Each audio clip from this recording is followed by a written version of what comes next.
Let's take a look at these transition bars in Rise 360. Someone wrote into the forum they wanted to change the label. I actually ran into the same issue. I wanted to say introduction, it's not a lesson, but it's forcing me to say lesson 1 and then the title. What can we do about that? And the response from Rise support is, we can't change those labels. And then this is a good reason why you should always post something in the forum. Ron writes in, says, you can just hide those and then add buttons like below your content or above. But I actually like these transition buttons. They're positioned flush at the top and at the bottom. If I was adding buttons, regular buttons, they'd be kind of floating in the areas just above and below my content, or even at the top it would have to sit below my title.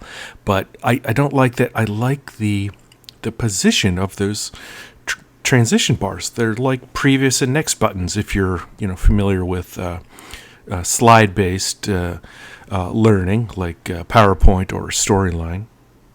So I'll show you how we can actually change those labels with a theme component, just a little bit of CSS.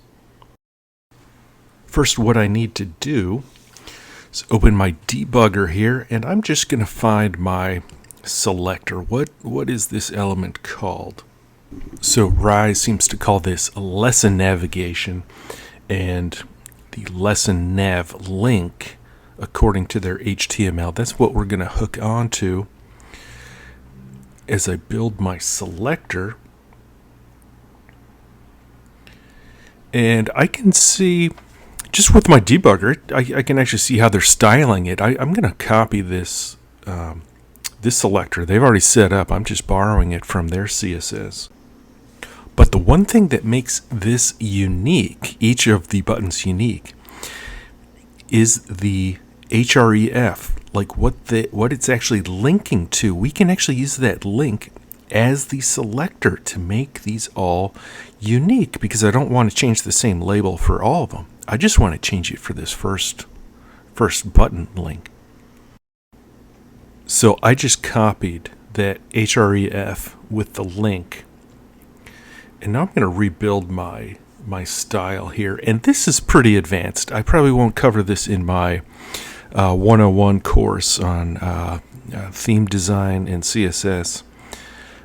This would fall into the category of advanced. That's why I'm documenting it now, just in case anyone needs this code if you're doing something similar. But this is how I'm going to build out my selector for this element only, based on that href, and I use these brackets, and we can put our that href inside, and that long string of numbers and letters, that is the actual lesson ID that button is linking to. Now I can see, okay, I just turned the background red of that whole element, so I've got a good selector, and it's not affecting the other ones. Now I'm going to refine this selector a little bit, because I only wanted to affect this element when it's in that that lesson nav, as it's called in Rise. So I'm going to refine this and target that span. That is where the that text label resides.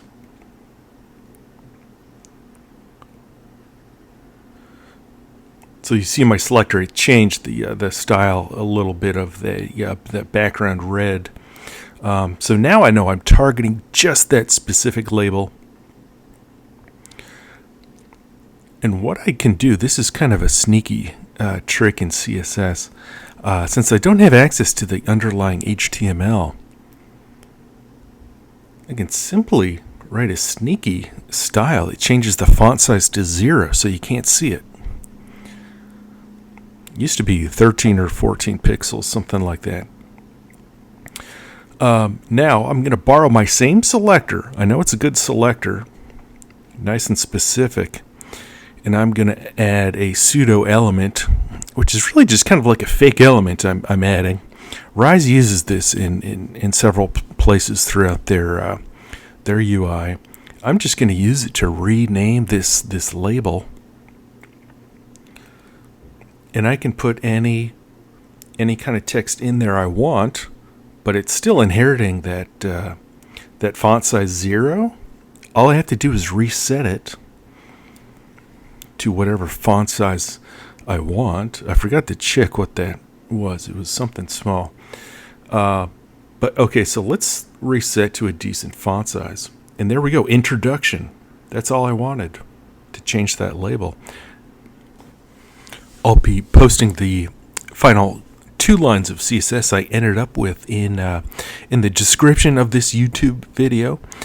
Also on eLearning Hero. So I'll throw the code right into this discussion on eLearning Heroes.